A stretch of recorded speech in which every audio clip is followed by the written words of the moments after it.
back. As a coach, one thing I'm always keen on is working on the thing that's the most important, what's going to make the biggest difference. And I guess that's because I see a lot of good quality coaches working on things that I think are they're not affecting your score the most. You know, because there's no arch is perfect. There's always things that need working on. But what normally happens to all athletes is you just run out of time. Like me, you just become too old. So the point is, let's work on the thing that's going to make the biggest difference, get you the most points, and hopefully get you closer to the top of that podium or wherever you want to be. So when it comes to exercises, if someone's going to do something, if someone's reaching that stage in their career where they think, okay, I'm done with being a club archer and shooting once or twice a week, I'm now getting serious, I'm going to shoot 6 days a week, I'm going to start doing exercise, what should I do? Well, for me, the one exercise, the one thing that I think will benefit your score, probably your enjoyment of the sport as well, more than anything else, is bow drills. Some people call them bow drills, some people call them rehearsals, some people call them reversals, some people call them sports specific exercises, STEs, is that right? SSTs, I don't know. Anyway, bow drills makes the biggest difference. So what I'm going to do now is talk you through some bow drills and show me doing some, which, considering I've not shot for 6 years, is going to be interesting. Thank you. Okay, like I said, I'll come back, do some bow drills. As it turns out, because I haven't shot for 6 years, I can't do bow drills. I just haven't got enough strength. So I went and got some assistance. Earlier on, it's much easier to do bow drills if you've got a simple app. This app here, downloaded from the App Store, I think it was either free or maybe it was like 59p. I can set up the timer, so we have 5 seconds to warm up, then it goes to 30 seconds green, which is when you come to full draw, and then it goes 30 seconds to red, and that's your rest time, and then it just repeats itself. These are available on Android, iOS, everything, and it just works really well. Most people just have it on their phone, so you can chuck the phone on your bed, it bleeps, changes color, what more could anyone want? Also, in case you're wondering, this particular one is called interval timer, but honestly, there's dozens to choose from, so help yourself. Here's Keith, he's popped round to do some bow drills. As you can see, on his elbow here, it's got an elbow cup, so it's, instead of the load going through his fingers, the load is going through his elbow, and if you move it around so we can see on his string, this is all adjustable, because obviously depending on the length of people's arms, you might need a different length strap. These are readily available, and particularly from Clickers Archery, you can get Astra Shot Trainers is probably the best one, and the more traditional one is called a Form Master, isn't it? Yes. Some of them come with, just so we mention it here, instead of having this adjustable solid strap, some of them come with an elastic strap. To be honest with you, you really don't need the elastic. It's more expensive, sometimes fails, and that's a mess and painful. So just solid strap is absolutely fine. Right, so I'm gonna go over and press go. Are you ready for this, by the way? Yeah, I think so.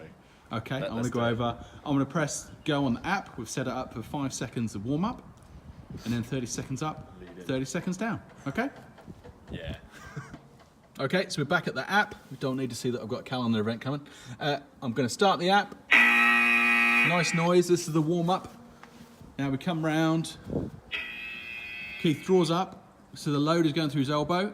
Even though his fingers are in the position where his release would normally be, if you just wiggle your fingers, you can see there's no load on there, so he's not gonna get tendonitis.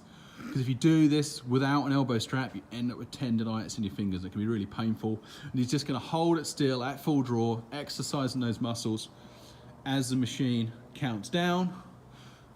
Hope he's not struggling too much. Only a little bit. And then when it gets to the end, buzzer goes again, and now you get 30 seconds of rest.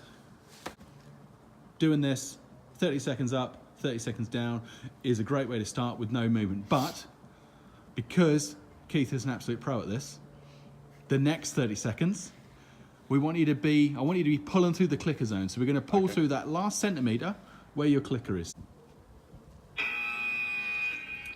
So for this 30 seconds, Keith is just gonna, I just want a centimeter of backwards and forwards, okay? Like this? Yeah, maybe even slightly less. You don't know what centimeter is. No. But just a little bit. This, I assure you, this is so much harder than just doing 30 seconds up, 30 seconds down statically. Just that little movement, and you are building up the strength just where you need it. just coming through that expansion zone, it will burn so much more. But I'd only progress onto this once you've been able to do 10 minutes of static, okay? So once you've done 10 minutes of static, where you can do 30 seconds up, 30 seconds down for 10 minutes, you can then move on to this, we'll call it clicker zone exercise, okay? Yeah. Was that harder then? Yes, I would say as well, probably, don't jump in with your normal competition bow. If you've got some lighter limbs that you'd use for training or volume training, then certainly start with those. You are putting quite a lot of stress on your skeletal structure, so yeah. You missed the start of your workout, come on. Don't jump in with your... Come on, draw up, I don't want any slack in here. What are we doing now? You're Same going to thing? keep doing the movement ones because you're meant to be nice and strong. How many seconds was I behind? I think you need to add on an extra 5, I say. Okay.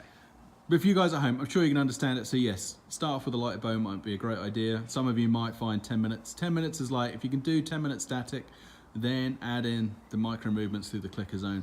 This will make more difference to your shooting than anything else. That's it, do a few extra seconds. You can come down now. Well done. We've only got another half an hour to go, okay? Get the drinks in. Bow drill's quite simple. You've probably got all the equipment you already need. And that app I was using, it's readily available for all different sorts of phones, even BlackBerry if you've got one of those. So that's the one thing, that'll make more difference. Hopefully you'll see that it makes you stronger while you're at full draw. Hopefully, by that I mean you'll be steadier. You'll see the bow arm, your sight moving around less. Hopefully you'll find it easier to come through the come through the clicker smoother, with more control. And that's on the still days. When it's a windy day and you're being blown around, when I know the score sheet might say that you shot 144 shots, but you know in reality you drew up about 500 times, doing those bow drills, having that extra muscle in the bag, as it were, can really help you on those days. And you never know whether that most important tournament of the year is going to be blowing a gale, and it's not going to be a high score that wins the day. It's going to be the fact that you stuck it out and yours was the highest score, even if that score is pretty low. So from me, that's my one tip. If you're going to do one thing over the next few months to change your score and try and push forward and try and progress, that's the one thing I'd do.